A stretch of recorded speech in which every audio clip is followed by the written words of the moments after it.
you own a business, you have We're on a 40, boat. you have a Yeah. 40, you have 40 employees, you're on a boat in the middle of the day. Like, wouldn't that be nice? And yet that mountain that you're standing on top of, you're probably looking at the mountain range behind you and more mountains that you need to climb. And it's never, that horizon just keeps stretching out as you run towards it.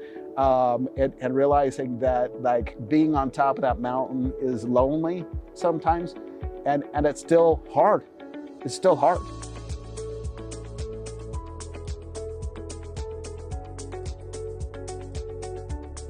Hey guys, this is Give Us a Podcast. We're up here on this beautiful lake where last October I actually met you for the first time, which is crazy to think about. I just want you to introduce your name, company name, and a little bit about you. We're going to dive through all of it.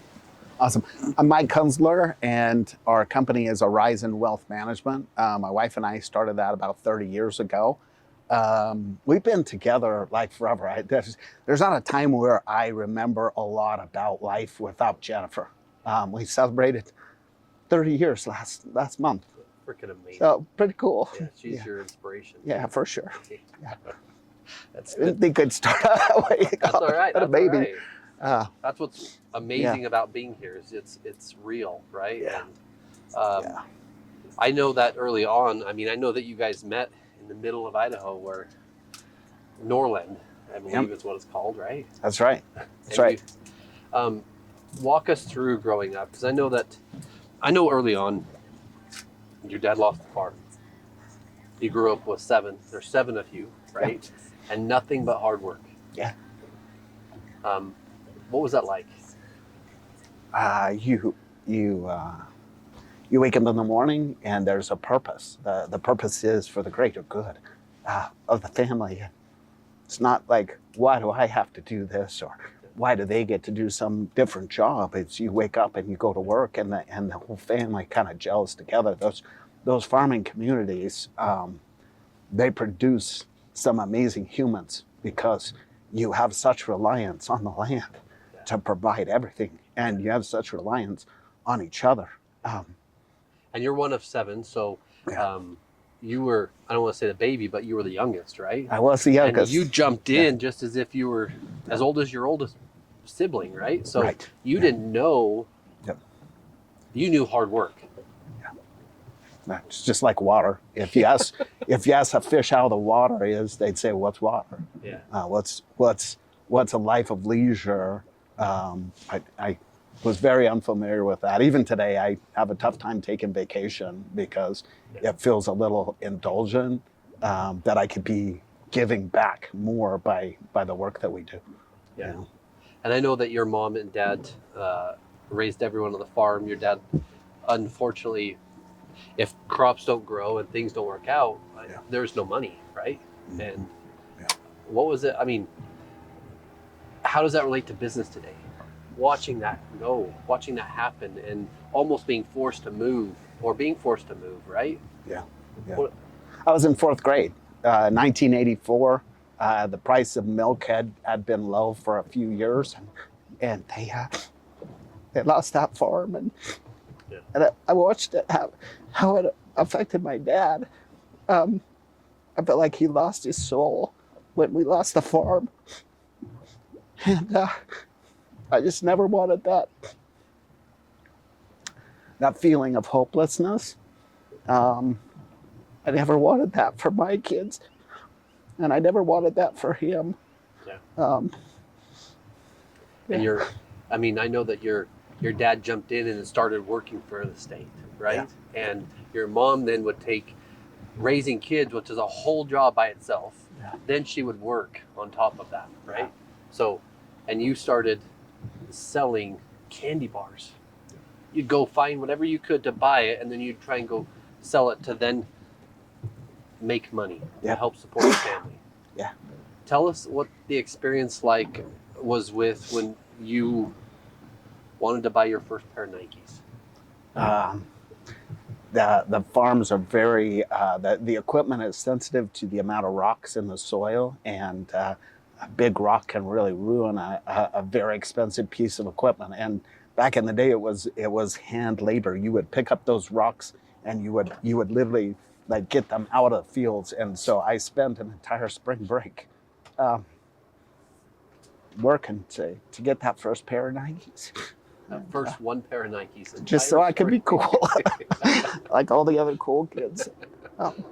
Yeah, because everything else was just what we could buy at the thrift store, or being the youngest of 7, I got a lot of cool hand-me-downs. Some that were really not cool, but yeah, that reward of a whole week's worth of work, to be able to get something, have a goal, and get after that goal, and the sense of accomplishment of reaching that goal. Yeah, it's irreplaceable. How do you? Yeah, that feeling.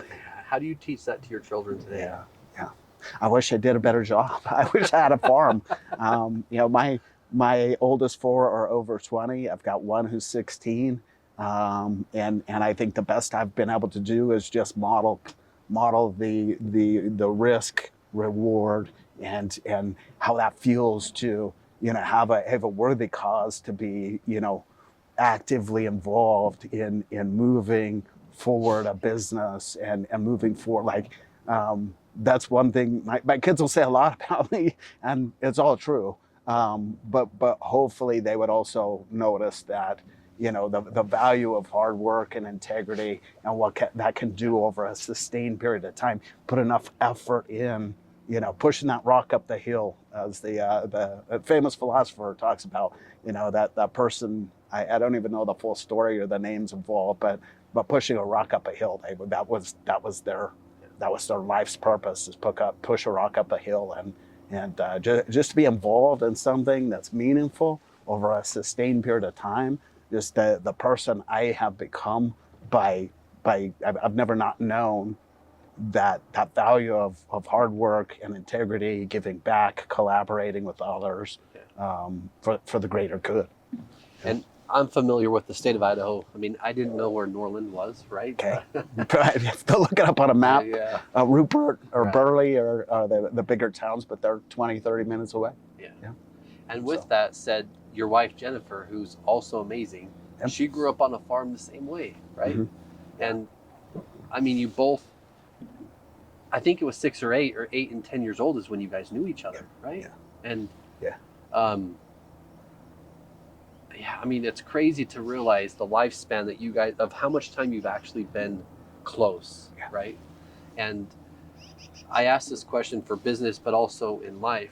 How important is it that she's a supportive spouse, and also the toll it's taken on running a business or owning a business, let alone her running the family, building the family? She's my rock. She's my everything.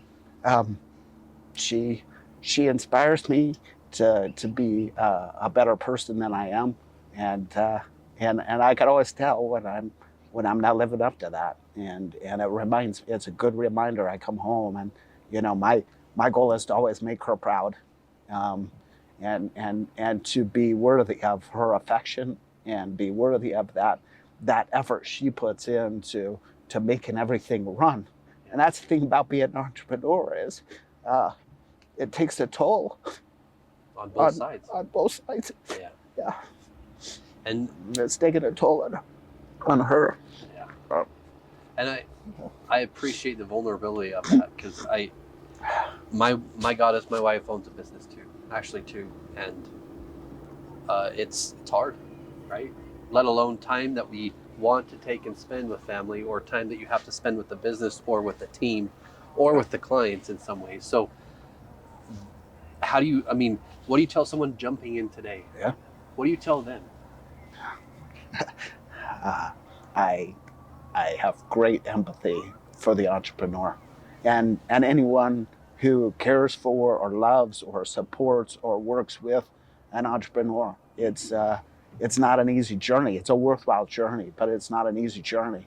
And the best thing you can do is to get, even if it's yourself and you're a team of one, to have those around you who can be united in a common cause, and with shared values. It's amazing what can happen.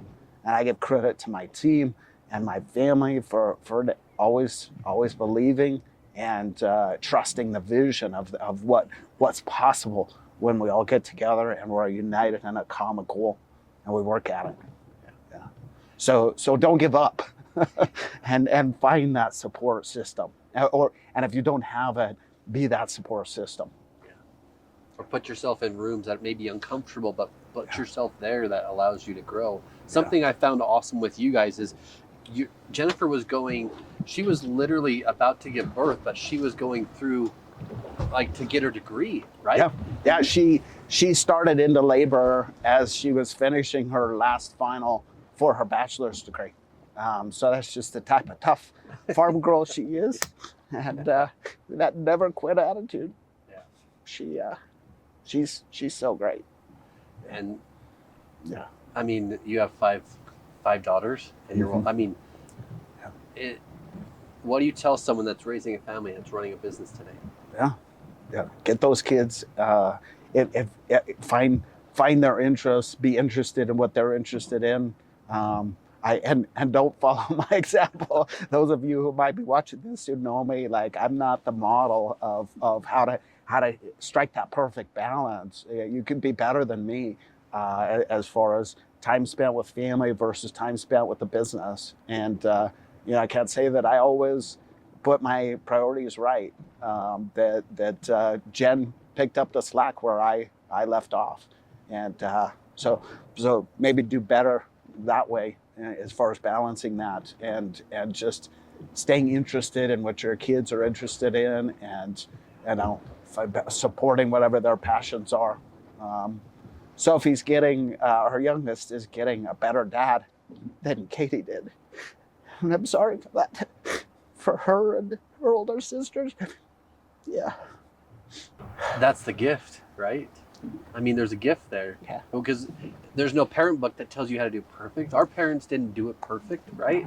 And all you can do is want to be better. Yeah. All you can do is do and be better, right? And it's amazing that if you have that support system, whether it's a business partner, an employee, a team member, or a spouse, that, hey, you're not treating me well today, or you're not talking to me today, or you're not present, right?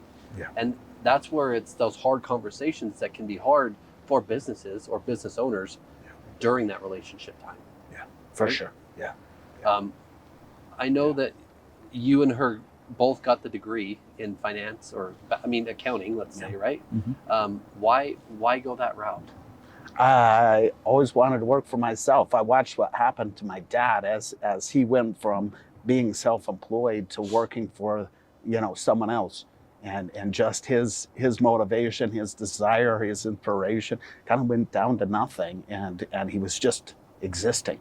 And I didn't want that to happen to me. And I wanted to give life to work, and I wanted to give life to life outside of work. And I knew that for me, it was going to have to be an entrepreneurial journey that would take me there to be able to have a real satisfied, happy, fulfilled life.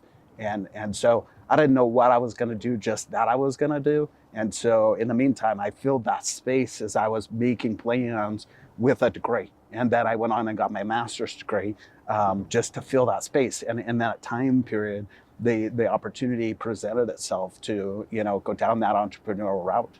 I'm so grateful that it feels like it was more of a calling than it was me like being smart. And I'd love to say that I had this all planned out, but some of that just happened by good fortune, and some would call that God or the universe or blessings, whatever it is. Like I feel like I was called to do what I do, and that the people that are a part of my team are also like I've got the best team ever, and I don't take credit for being their leader. Just that we're all together and this is united in a common goal for the greater good, and it just feels so great that it happened for me. I think that Trent said it too greatly. There's the positive and the negative. There's always maybe a polarity effect, let's say. Yeah. Or bipolarity. Yeah, right. I'm not going to say that. I can't. I mean, there's a give and take, right? And you're also put yourself in the position to consistently work towards it. And then the opportunities came and you were able to see them and act on them, right? So That's luck, right? yeah. I mean, some people call it luck, but some Luck. people call it preparation Right. or the consistent effort, Yeah. right? Yeah. Preparation and hard work meets opportunity. That's luck. Yeah. And it's amazing also, because I know that we had talked also about it, that you were ready to stop. Like, why am I doing this? And what did Jen say? She was always there. And she loves to tell the story, and it's 100% accurate. I gave her metrics on what we needed to do each day to kind of move the business forward. And I can remember one day I was trying to balance school at the time and trying to get the business rolling. And she would ask me how my metrics were. And that particular day, I still needed to make some phone calls. And she said, well, dinner's in the fridge and it'll be waiting for you when you get back. Just go get that done. And it was very matter of fact. And Good job, Jeff. You know, I like walk out of the house a little defeated because I was hoping to get some empathy, and to her credit, like, she didn't back down. Like, that was my role and goal, to be like, to do this, and she was going to support me. But part of that supporting me was that tough love, and man, Accountability. Accountability. Yeah, it was so great. Yeah. If you're ever lucky enough to find a Jen out there, or a John, or someone that's a friend or a family member that you can count on, that can hold you accountable to what you most want to do, it makes all the difference. She's made all the difference. And I would argue and say that she's made all the difference, but you've taken the action, right? I mean, it's amazing how it works that way, Yeah. right? I would give her all credit. Well, yeah, and I may just being smart enough to listen and to take her support with gratitude and receive that with gratitude. Yeah. And I know that I'm going to jump back just slightly, but you went on a mission. What lesson did you learn on that mission that you still may use today? I thought I was poor growing up. By maybe Idaho standards, I was poor, but living in Brazil for a couple of years, that's the next level. I lived in some places that were pretty humble, and the circumstances by which I found myself those couple of years in Brazil, I came back with a whole new respect for what poverty is, and what hope or lack thereof really means when there's no, like, land of the free, home of the brave. Like, in America, a kid like me can actually become something. And if I would have been born in Africa, I'm a little scrawny, I probably wouldn't have made it to adulthood, let alone having a business. I would have died of natural causes, probably in most other places in the world. But in America, a kid like me could still have that opportunity to make something of themselves and to turn around and lift generations. I feel like that's what our company does. That's what our family has been able to do. My girls have had opportunities that I would only dream of.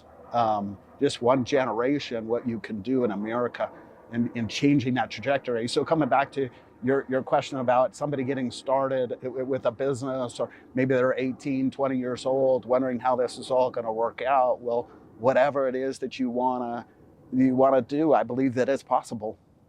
It's not going to be easy though. And the get rich quick is actually probably 30 years of sustained effort with a lot of ups and downs, and maybe a bankruptcy in there or something. That's the way it works. That's getting rich quick, is 30 plus years. Yeah. And I know social media or technology today can make people get rich quick, right? But yeah. the sustained consistency towards it, and it's amazing when you put the effort in. Yeah. And then you put it in even when you're down. Yeah. Right? And that's how you build the part of your brain that will continue to push you forward. We don't grow in the reward. I mean, sure, it's fun, but we grow through the downtime or the hard time, right? Yeah. And 30 plus years in this. Yeah. We talked about it a little bit yesterday. What's the most rewarding thing? 30 years now doing it. What's one of the most rewarding things you can describe for someone watching? Just saying yes, you can. People set out those goals. We build those goals and those plans together, and then they get to the point where it's like, okay, my kid's ready for college, and I say, yes, you can. Or we're going to need a little extra money to do this trip. Yes, you can. Or educating on people on what they didn't think was possible is now possible because of their sustained efforts over time, prior to meeting me or while, or doing our work together over 10, 20, some of my clients have been with me all 30 years, and just watching their generations change their attitudes and their accounts growing. It's just so satisfying. I don't have to win personally to feel the joy of winning. It's so fun to see them win. And they'll text me pictures from trips that they've gone on or stuff like that. It's like I'm on the trip. Like I'm celebrating with them. I will always say to a client, like, you're happy about this fill in the blank success that you've had. A lot of times they'll call me for, hey, I just got this stock grant, or I just got this, whatever it is, big windfall of money. Like, the only person that's happier than me right now is you. But I genuinely, like, you can always call me with good news, and I'm going to be celebrating your win because it feels so good. I don't have to win personally to feel happy about somebody winning, but also I will share in the heartache, and I've sat in my office and cried with clients, and after meetings, sometimes I stay up at night worried about friends and clients that going through a tough time. So you get to share in the victory and the challenges that people go through, and watching them overcome that and how strong they can be through a cancer diagnosis or a loss of a family member. They're my inspiration to want to be a better professional, better. And we had talked a little bit about it, but you can control the controllables, but you can't control the uncontrollables, right? You can't control, and maybe with Trent, maybe controlling water and your environment, your workout, all of that can help, but it may not control the diagnosis of cancer. My dad died from cancer. That sucks. Right? And cancer sucks. Yeah, it does freaking suck. Anyone's going through, I'm so freaking sorry. Yeah. But control what you can control, right? Yeah. And most of the time it's just yourself, and just how you feel and how you react. 100%. Amen. Mic drop. That was a good one, Wes. Yeah, control what you can. And then the rest, you got to give it up. You got to let it go. Holding on so tightly to one thing, your vision of what you thought was going to be your life or their life. And when you let go of that, you leave room for whatever else is out there to come into your life. Your hands are open and they're available to receive what's next. And I often talk to people about, you have to let go of something for something to come in. You usually do. You can't hold it all. It's not like you can go to a buffet line and eat put all this food. You can't eat it. Right? You can't take everything in. You can't work 24 hours a day, right? So picking what you have to let go of to then gain something else is also kind of what Trent was saying. You have a give and take. And sometimes it's more time in the business. Yeah. Sometimes it's more time with presence in the family. And sometimes it's crying yourself to sleep with a client because they just lost the love of their life, or they just care about them. Yeah. And something cool that happened to me that we got to talk about was Richard Weiss, a furniture rep of ours, when my daughter was first born 10 years ago, $100, his first $100 he gave me, and made me commit $100 every month. My daughter now has $30,000 in the fund. Woohoo! And my second daughter now has $20,000. And I don't miss the money. How's that feel, Dad? That feels freaking amazing. Yes, so I want to try and do it to all of our team and all of our employees. But what do you tell a company today that's looking at, maybe the owner's able to do these things, but they have employees that work and can't afford $50 a week, $20 a week? Start where you are. Yeah. I mean, that's basic psychology, right? Is you may not be able to do this, but what can you do? You may not be able to run a marathon, but can you get out can you put your shoes on? Can you put your shoes on? And if you can't run, can you walk? If you can't walk, can you crawl? Take that first little baby step. I just had a grandson 7 months ago, and I'm looking forward to, yeah.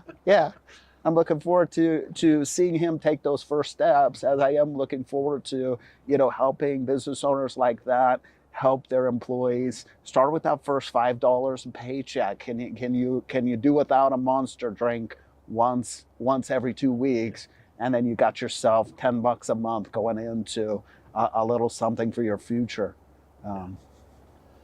And how do you talk to the younger generation about compound interest today? Yeah, that's a challenge, because we can click a button and pretty much get everything that we want right now, especially if you can afford it. Everything's available at the click of a button. You can get information, but very little of that information is relevant or turns into knowledge or wisdom or power that you can do something with. But it's so readily available that trying to talk about, like, if you leave this in here, it'll be so much more. That $100 a month that you're putting in for your daughter, it's now 30 grand, and you didn't really miss it. No. It's getting people to forego just a little bit of today for a better tomorrow. If you love your life today, you want to love your life in the future, well, a little bit. It's like clipping off a fingernail, though. You're not chopping off a hand so that the future self is going to have more. It's like clipping your fingernail so that it'll grow back. There's abundance there. It's part of that's a mindset. It's believing that there's enough, that you don't have to sacrifice everything today for tomorrow, and you don't have to sacrifice your tomorrow just to live today. There's a lot of stuff that you could do that doesn't cost a lot of money that still brings a lot of joy. And I just want people to hear the real truth. So early on, you and Jen are married. You have 1 or 2 kids. You're building the business. You're doing school. You're going through everything. Yeah. What did date night look like? What did that look like? Provo used to have a restaurant called the Malt Shop, I think. It was like down by BYU, and you could get a hamburger, fries, and a milkshake. And I think when we first moved to the Valley in 1999, that special was $1.99, and that was a stretch. So we just got a special, and then we would share that. And then sometimes we'd bring the kids with us, and it was that $1.99 special. And if we got really fancy, we'd get 2 specials to share with our oldest 2, kids. And that was, sharing a hamburger. But nothing felt so romantic as trying to make those dollars stretch and having a maxed out credit card. We didn't have lines of credit. We started this company with love, and try to continue to have that love in the company. Well, we started it on love, living on love. It's not too much of a stretch to say that's what the company was built on, because it certainly wasn't a big financial back or private equity money or anything like that. What does that even mean? I don't know that. Yeah. And I often thank God, because you also shared something yesterday that was impactful for me. Since we met on the boat, you bought the first journal of Today's Future Me, and that's our personal development brand that we're building. And you have not missed one freaking day. I don't know if I've done it exactly, because that's not the point. It's the habit that you develop. It's the person you're becoming on that journey. So today's day 250 that I have consciously made an effort to go into that journal and like write out just per your instructions. So is there a day in there over the last 250 that I've missed? Probably. And that's not the point. It's not perfection. I don't have to. It's 250 times I took time away from a very chaotic, last 250 plus days, and to spend time thinking about what I wanted the future to be like, sitting in gratitude, asking for the things that I needed for my family, for my business. That exercise has made all the difference. Made all the difference. So thank you. Well, you said something that was so. Give me one of those. Yeah. Right, thank you. You said something yesterday to me that it made me cry. It made me appreciate. I don't owe you anything. I don't owe you to do this every day. No. But what you may not realize is you're showing up every day as an accountability partner for me to continue to do it. You're 4 or 5 years into I am statements.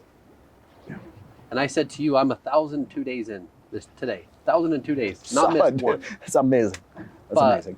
I said, now I have an inspiration of someone that's done for 4 or 5 years. Yeah. That's more than that's 2,000 days or something crazy, depending on if it's 5 years, right? It's crazy to think about in some ways. Yeah. And Wes, it'd be okay if you missed a day. Just forgive yourself, because it's not the perfection that gets you to be the man you are and the man that you want to become.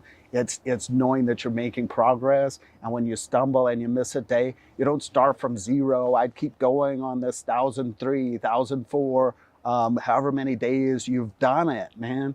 How many people just wake up in the morning and they plow through the day? They're in the blur. They don't even remember what they had for breakfast by the time dinner comes around, and they don't sit in gratitude for those little things that happen. Those little moments, we're not watching for them anymore. It's so busy, it's so chaotic that we just blur. We just blur and numb ourselves by our own, whether it's the different vices I have, social media, watching television, whatever it is. And not that those are bad things. No, but everyone can. We all have the same 24 hours in a day. Yeah. We all don't get more, right? And in relativity to that, that's not about me on this episode, but my princesses get to see it. They actually see it, and they have their own. Yeah. So when we parent, we say, hey, you didn't make your bed today, but you know what we do. Yeah. And now they are starting to do the actions that consistently will build the habit. Yeah. Therefore, when the habit's there, it still sucks to do it sometimes. Yeah. But do it tired, do it scared. Yeah. Do it lonely. Just do it. And when you talk to people on the financial background of Orizon Wealth, yeah, the last 250 days have been a hell of a last 250 days for you. Oh yeah. Yeah.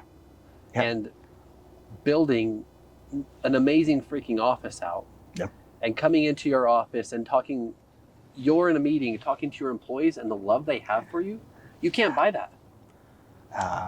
But I love them too. I know. That's the thing. They know that. Yeah. They know that when they're working hard and they're working extra hours, that I'm going to be there with them, and I'm going to do everything I can to support them in supporting the company, in supporting our clients, because that's the right thing to do. Like I'm not sitting in some ivory tower issuing orders and too afraid to get my hands dirty. There's some calluses for the last 6 months, especially. Everyone who has anything to do with my life has been affected by the amount of work that's been done as we've made a big move. And my wife, my kids, my team, and just so grateful for everyone who's had any part of that. A special thanks to me from David Gilliland for introducing me to you that day. This lake in Auckland, right? Super good dude. Yeah. Yeah. There's a guy who's got it going, right? He's figured out that magic balance. For me, I've been chasing it. I almost feel like it's a bit of a lie. Yeah, if you're doing good at work, you're probably missing things at home. If you're doing things at home, you might be missing things at work. Doesn't mean that I'm going to quit trying. And if we talk about the financial side with clients today, what's one thing you see with families or a business owner today? Like, what's one of the biggest things that people miss or don't think of or don't plan through until they come? And it's not ever too late, but it's later than, like, gosh, I wish I would. I think Trent said it, wish, could have, should have, would have, woulda, shoulda, coulda. The three monsters. Yeah. Right? Yeah. Well, regret, like comparison, is the thief of joy. And so I don't know that you can look back at whatever has or hasn't been done in your life or in your world of finance. And it's just like, you're here now. Let's do what we can with what you have today. And spending a lot of time, unless you're learning from the past, is not super helpful. It's being in the now. And what can you do today, assessing what you have to work with and making a plan for the future. And that might mean that you're going to work a little longer. than you anticipated. It might mean that you're not able to fund that particular goal for your friend, your family, or for yourself in the time frame that you thought initially. But that's just, the life is messy. It's imperfect. Come on in with your messy, and then you're imperfect, and we'll help you. Like, it's never too late to start whatever it is that you're starting. I'm inspired by people who, go back to college at 60, 70, 80 years old. They're getting degrees that they may never actually use, but it's that becoming while they're in that process of getting the degree. It's the becoming, that I'm always like, I look forward to becoming. Not that I ever will necessarily get there, but I'm going to keep trying. And what does it look like when someone reaches out to Orizon and gets a hold of you or your team? I know Tyler's, I know, I mean, Corey, Jen, all of them are amazing. Yeah. Amazing. I have a special place in my heart for Corey. I mean, Jen's, anyway. They're all awesome. Yeah. Let's just take a moment. Tyler and Austin and Corey and Colette and Shauna and my wife, like they are the heart and soul of the company. And when you're the owner of the company, you get a lot of recognition, and lots of times that's not necessarily spread equally to the rest of the team. And I just want to publicly acknowledge, I'm nothing. I'm just the name on the door. I'm not even the name on the door. We changed our name. It was Kunzler Financial for 28 and a half years. And I wanted to redirect that energy of making it all about me to being more. Orizon represents, our logo is the sun.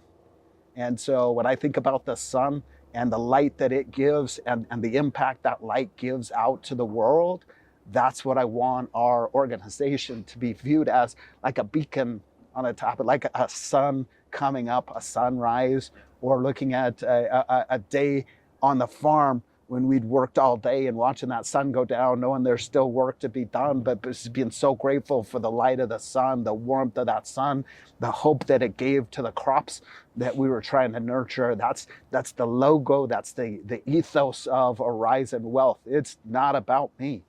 It's about the team. It's about the light that we can give out there in the community, one person at a time. Yeah. And you can feel that when you come in your office. You can feel it when you listen to the team. We're there putting furniture, and thanks for using us, by the way. Yeah, you guys are awesome. I want to say it's amazing for me just to come in there and listen to them all talking to clients, or even interact with Colette. And like I said, you can't run a business and run the family different. You can't be two different people. You can. Well, I'm sorry. Let me rephrase it, but it doesn't work. Yeah. It's not sustainable. Yeah. You're right. So how you do one thing is generally how you do everything, right? Yeah. And the consistency you've showed me, let alone with the business, I know that's what you do with your team. And the sun always comes up consistent every freaking day, whether you're sick, tired. You can count on it. Yeah, it's there. You can count on us. So 30 years ago with Jen, date night, malt. What does date night look like today? Full transparency with the chaos of the last several years. We're trying to get back to basics again, realizing that's a vital part of the overall well-being of the family, of our relationship, is to take that extra time to make that effort. And we've not. It's been my fault, the last several years, that hasn't happened on a consistent basis. And grateful to her for being patient with me as we're trying to reintegrate into date night again. And so sometimes it's as fancy as we're so exhausted, we're sitting on the couch watching TV. Maybe we're eating, and maybe we're just numbed out to the effort of the stress or everything. But it has resurfaced as a priority that we want to refocus on. And I would hope that, if there's only one thing that somebody out there is listening that might hear from today, is that it's easy to look at somebody who has the definition of success whatever that might be, and say, boy, would it be nice to be you, Wes? You own a business, or you own a business, you have We're on a 40, boat. you have a 40, you have 40 employees, you're on a boat in the middle of the day. Like, wouldn't that be nice? And yet that mountain that you're standing on top of, you're probably looking at the mountain range behind you and more mountains that you need to climb, and it's never, that horizon just keeps stretching out as you run towards it. And realizing that, like, being on top of that mountain is lonely sometimes, and it's still hard. It's still hard. You may have achieved some level of success, but you know it hasn't been just a straight upward journey. There's been a lot of ups and downs, and it's been really, really hard, and a lot of great things too. But just because you've done it doesn't mean it's done. There's always work to be done. And I think on that same note, like, you can see a desert and you can see a mirage, right? And it keeps moving, or a rainbow, it keeps moving. Yeah. You said something to me earlier too that, gosh, what did you say specifically? I don't want to butcher it. It's forgettable. No, it's not forgettable. Well, you're not forgettable and it's not forgettable, but it's it's never final. Yeah. Success or failure, it's never permanent. Are not permanent. Yeah. Yeah. What's your view on permanent in the business? When you're successful, what is that? It's never permanent. It's because even the very definition of success has evolved over time. Your definition of joy and personal fulfillment and satisfaction is going to necessarily evolve over time, and that's okay. But just because you're at the bottom doesn't mean you'll always be there, and just because you're at the top doesn't mean that you'll always be there either. There's a likelihood that it's going to look more like a roller coaster than a straight, just upward line. And that's part of the fun of it, I guess, to not know what I'm going to get paid even today. That's being an entrepreneur. Yeah. Like, oh, look at this. That's a surprise. Payrolls do. Yeah, payrolls do. I know that they're getting paid, and I am so happy to be able to make payroll, and I'm so grateful for that. But also, that's part of the adventure. That's going to be a fun one. Like get out the popcorn. Let's watch and see what happens. You know, because it isn't just like, oh, wouldn't it be nice to you? Yeah, it would be, but it's also hard. And I know that yeah. Chase is on the boat, but we went to Donut Falls last week with my mother and father-in-law on the 4th of July, right? And it was amazing. The canyon, the state gave that day free pay. You don't have to pay for any state park or anything. That's very cool. Which is great. But the bikers start at the bottom of that canyon, and they ride up for the one thing they get, which is the down. Yeah. They go through that freaking hard, just like a business owner today. You start and you go through that hard, and you get to come down, you get the reward, and then you have to start back over. Like, it's never permanent. Rents but that's due every day. The rent. Yes, but where's the fun in knowing everything? Yeah. If I had a steady paycheck, I don't even know what that is. I've actually only had, a few formal jobs where I was getting a set pay for a set required amount of work. Even as a kid, I was kind of an entrepreneur, and if the crops were good, I got a little more. If the price of hogs or whatever it was that we were selling, the animals at the county fair, if the prices for 4-H, like if the prices were good that year, I got paid more. If the prices weren't good that year, I got paid less. And that was part of the adventure for me. I just viewed that as like, okay, let's see what happens next year. It was kind of boring to think about going to a job and getting a paycheck, and the next 2 weeks I'm getting that same paycheck. There's some adventure, at least for me, in not knowing, and knowing that I am the captain of the ship and in charge of my own destiny, and giving a lot of credit to, like, saying that I'm the captain of the ship. There's so much credit to be given to everyone, including my clients, for trusting me and believing in me. And I think that ties right into with this. It's like the one person that comes in, well, I meet with my financial advisor, I don't know, once every year. Well, do your plans ever stick once ever? Like, you can make one plan and it actually does, like, your plans change. Just like you said, those roller coasters go up and down. So I know from talking to your team and listening, you guys meet with them maybe even quarterly or even more than that to make sure that A, they're on schedule, B, that's really what they wanted, right? So the sacrifice or what they're giving is to get to the reward that they want. 100%. Yep. So I know you guys take a personal, like you actually care Mm. about what they want. Yeah, it is. It is. It has gone from being about success, because there was so little growing up.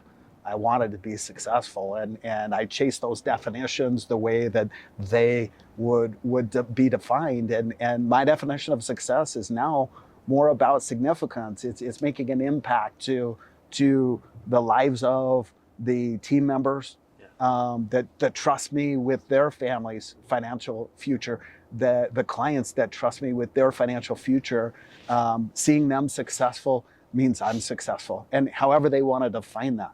But it delights me to see my team members taking vacations, knowing that they're comfortable taking time off. They know their jobs are secure. They've got extra resources beyond just surviving. Like, that makes me so happy. That ripple of impact, I can only do so much, but together with the team and the trust of our clients, I really believe that the future is so bright. The best is really yet to come. I still feel young, and I'm so stoked for the future for everyone. And I want to say a special thanks to you. And I also want to say, Sherwin, we wish you the best of luck. And I love the time you spent out here. It was an amazing day. David Gillen, thank you too, because I got to meet him and Jared Tweely and a bunch of other amazing freaking people on that boat that day. So it's a magical day. It was, yeah. And it just like today. Like, thank you. Well, you're welcome. And how do people get a hold of Orizon Wealth? OrizonWealth.com. It's Horizon without the H. OrizonWealth.com. Yeah, guys, they're in PG. Come look at their beautiful office. Come just beautifully furnished office. Well, thank you for that. Orange chairs included. What does the orange signify for you? It's just light. It's beauty. It's hope. It's all the good. Like, orange is my spirit animal. So great. It's a promise of, like, you can't be sad when you're looking at orange. I'm sorry. That's awesome. I sit in my orange chair and look at that accent wall as you come into the office. It's just so amazing. It's a happy place. Yeah, it's so amazing. Can you really be sad looking at orange, Wes? Maybe you can. I guess you can. You'll be sad at any time, right? Yeah. But you can control that. Right? That's true. So yeah. Guys, this is Give Us It podcast with a great friend of mine, Mike Kunzler. He's consistent, and he's like someone who cares so freaking deeply. Please listen, please share this, and go see the office, go meet the team. Yeah. And do your family generation something different than what you were given. Please invest in your future. Thank you. Thanks.